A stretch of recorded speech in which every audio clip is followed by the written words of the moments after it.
So this morning when I arrived here, Barbara came in and she said, "Well, are you rewriting your sermon today?" And the answer that I got to give her was, "No, I don't need to rewrite my sermon today, because as I kind of have been talking about for the last few weeks, I've been talking about how these next 5 months are going to be tricky. And we don't know what direction that's going to take. I certainly wasn't expecting the direction that the country took yesterday. And I don't know what that means moving forward for the next few months. But for those of you who were here last week, and for those of you who weren't last week, I talked about what it means to sort of be swinging with a pendulum. And if you're on the bottom of the pendulum, you're going to be swinging back and forth right now. And it's going to feel like a real roller coaster ride. And what I realized earlier this week, after my sermon last week, was what I talked about was you can swing with the pendulum, or you can move yourself up the rope and you don't swing nearly as far. And so what I wanted to start thinking about for us is, what does it mean? And how do we as human beings begin to move up the line of the pendulum so that we're not going like this? And I will tell you, I'm glad that I'm starting to think about this, because I don't know about the rest of you, but yesterday I was going like this. And this morning I turned on the news and I was going like this, because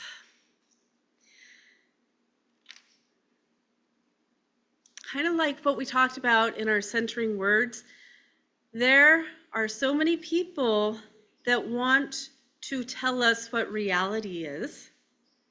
There are people who want us to tell us what to think, what to feel, what to believe, what really happened. And there are as many realities as there are people on this earth right now, with how people are experiencing what's going on. And so what I am hoping to do for the next few months is to kind of be that grounding rod for all of us, to create this space here in this little sanctuary that we can be this grounding rod for each other. And that if the world is swinging back and forth or up and down on this roller coaster, even if Monday through Saturday we're going like this a little bit, at least you all know on Sunday we're going to come, we're going to be together, we're going to stay grounded, and together we're going to move up this pendulum a little bit. So that's what my goal is, and my hope to be bringing to everybody for the next few months at least. And maybe, ideally it's a nice way just to live your life, but we're going to get through the next 5 months together. And so I titled my sermon this week, Our Spiritual Toolkits, because we do, as we grow spiritually, we need different tools, spiritual tools to take with us. And so the first tool that I'm inviting us to put in our toolkit this week is the tool of showing up. And I remember a few years ago, I was talking with my sister-in-law, and I've shared this before, but it's been a while. She was talking about her and my brother and who they want to be in the world. And when they first got married, she said, and I don't know why I'm crying, because this isn't anything to cry about, but that's what I do. She said, we decided that we're going to be the couple that shows up. We can't always fix everything, but we're going to be the couple that is known that shows up. And I loved that. And I still think about that. That was probably, they've been married for 20 years. And I've seen them do that in their life. They show up. And so I was thinking about that this week. What does it mean to show up?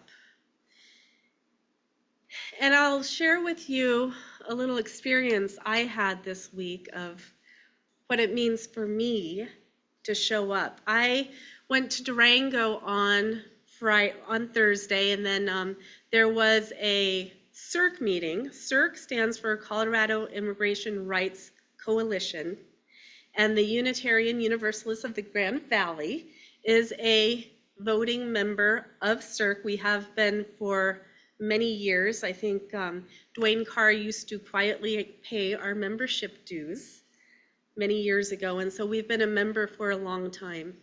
And they are having a statewide gathering in a few weeks, and so the way that it works is they have a regional gathering, the mountain region, and so I went to Durango to represent us in the mountain region. And it was really beautiful. The drive was beautiful, and then I got there, and there were probably 30 women. It was all women, and they were all younger than me, and the majority of these women were Latina, and they all spoke Spanish, except for me. And a number of them are bilingual, and so there was English being spoken and Spanish, but I think I was probably the one person that really, because I don't speak Spanish, I've been trying to teach myself for many years, I just was glad that I was present. And what I paid attention to was, first of all, I was thinking to myself, why am I here? What is my role as this white, middle-class American woman who doesn't speak Spanish representing us for the Colorado Immigration Rights Coalition, when I can't even speak or understand what's being said? And what I realized was I was showing up not to be the voice, not to have the ideas, not to be the leader, but I was showing up to be a presence and to lend my support and to lend my love to these amazing, beautiful young women who are coming together to organize, to be a voice for themselves and their family and their neighbors in a world that for the most part right now is not recognizing them. So my voice wasn't what was needed, but perhaps my quiet presence, perhaps my quiet witness, maybe that just made a little bit of a difference. And they were so kind, and so I was sitting there just being me, and all of a sudden I heard this little whisper behind my ear, and all of a sudden there was an interpreter whispering behind me.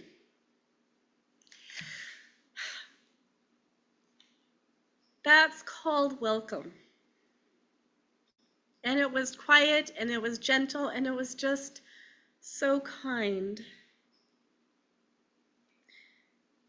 And that's why I showed up.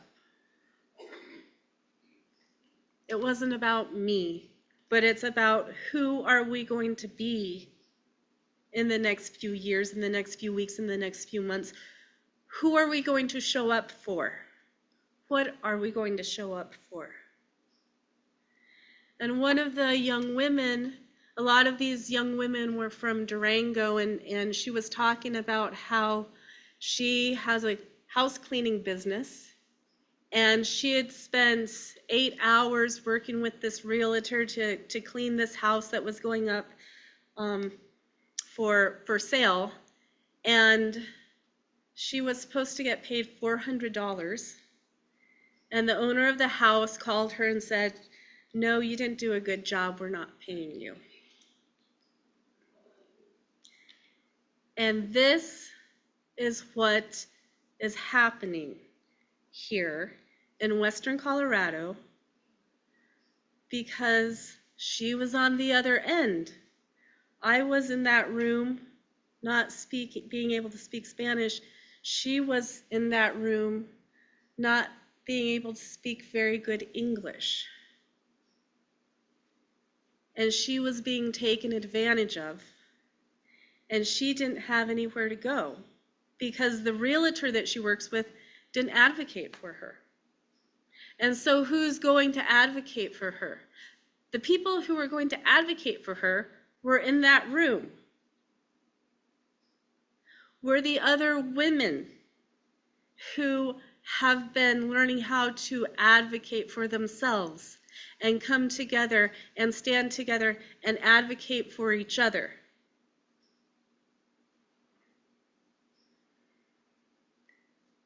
That's what it means to show up.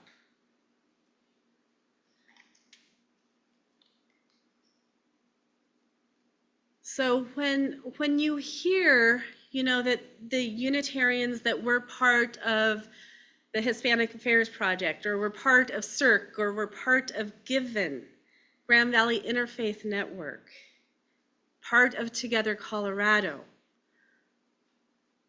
This is the kind of thing that we're doing, the kind of thing that we're witnessing. And I can't be the only one, right? It takes a community, it takes a village. So if anybody is interested in representing us with CIRC, we need more representation. Richard Highland has part of it, and Tom Acker is going to represent us in Fort Collins. But we need more representation.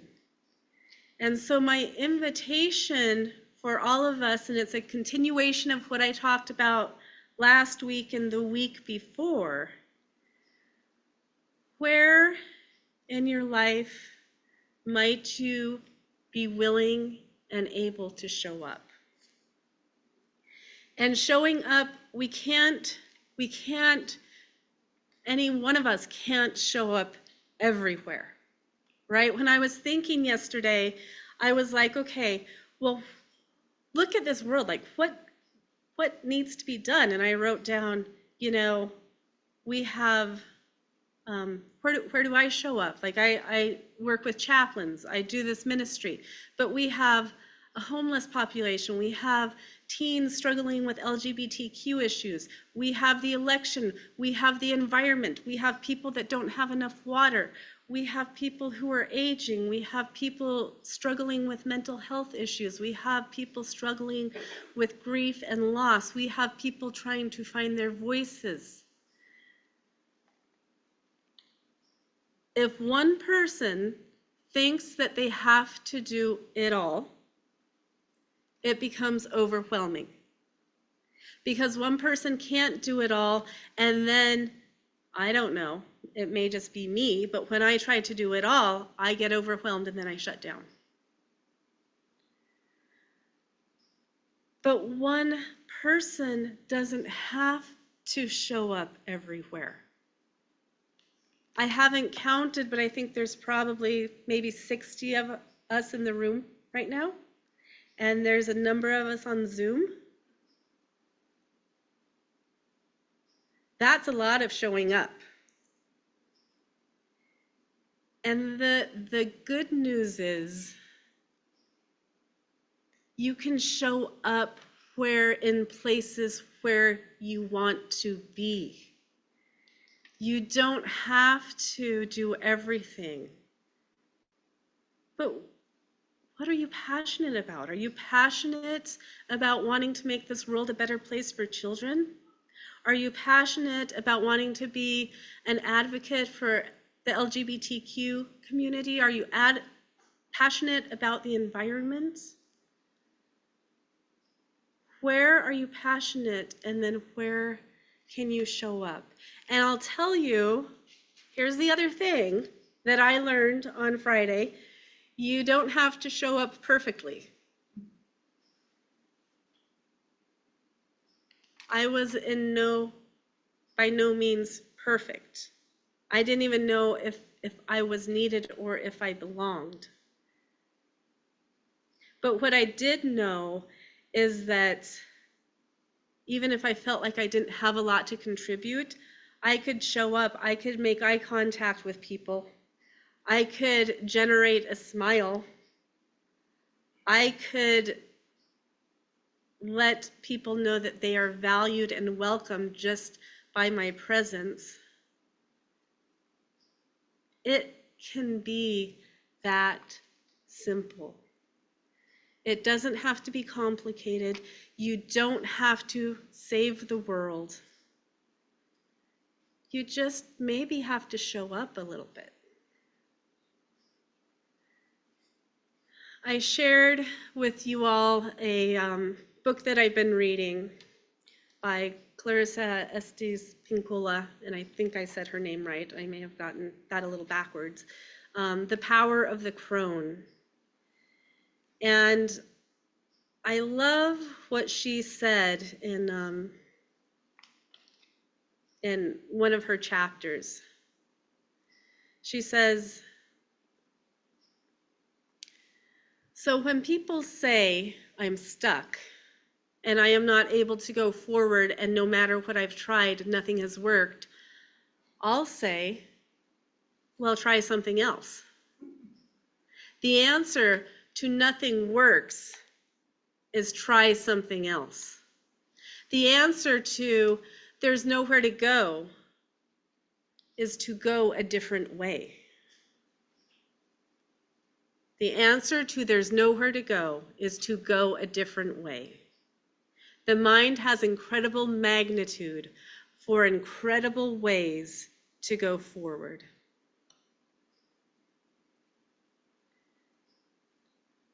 She goes on to say, "My dad used to tell me, you might as well be who you are, because half of the world won't like you anyway. So if you be phony, guess what? Our tribe will call you on it, right? Why?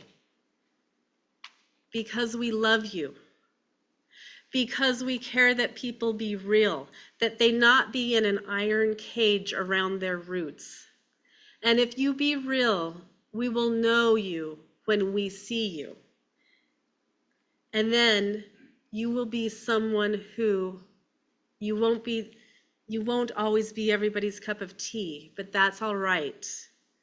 We are a huge, enormous tribe of the Sacred Heart, and even though we are going in different directions, we're all walking together." And she closes out her chapter 4 with this blessing.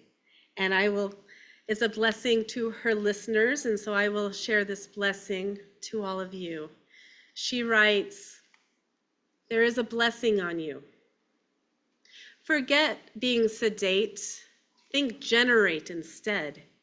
Think allocate, elevate, aerate, equivocate. No more debating, denigrating, abdicating.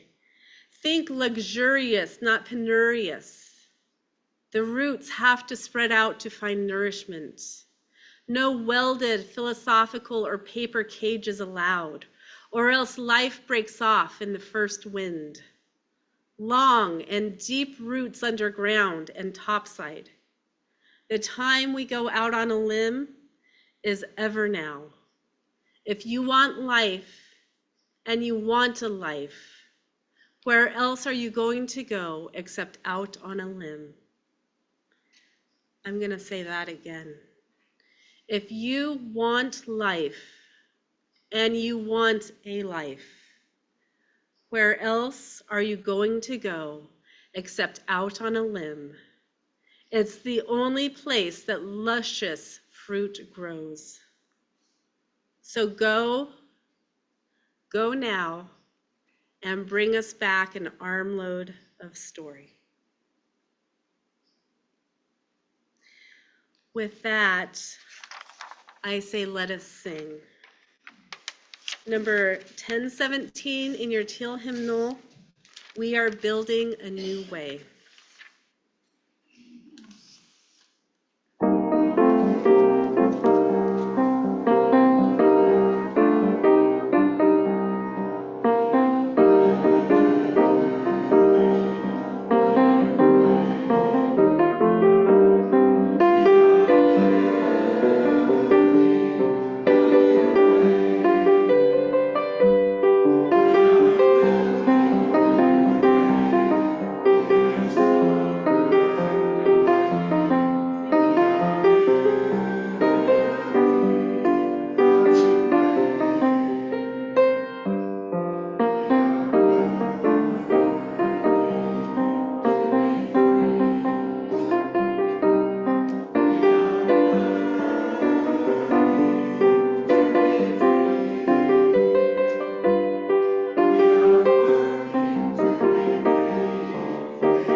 We extinguish this flame, but not the light of truth, the warmth of community, or the fire of commitment.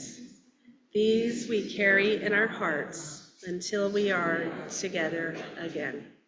Go now in peace. Amen.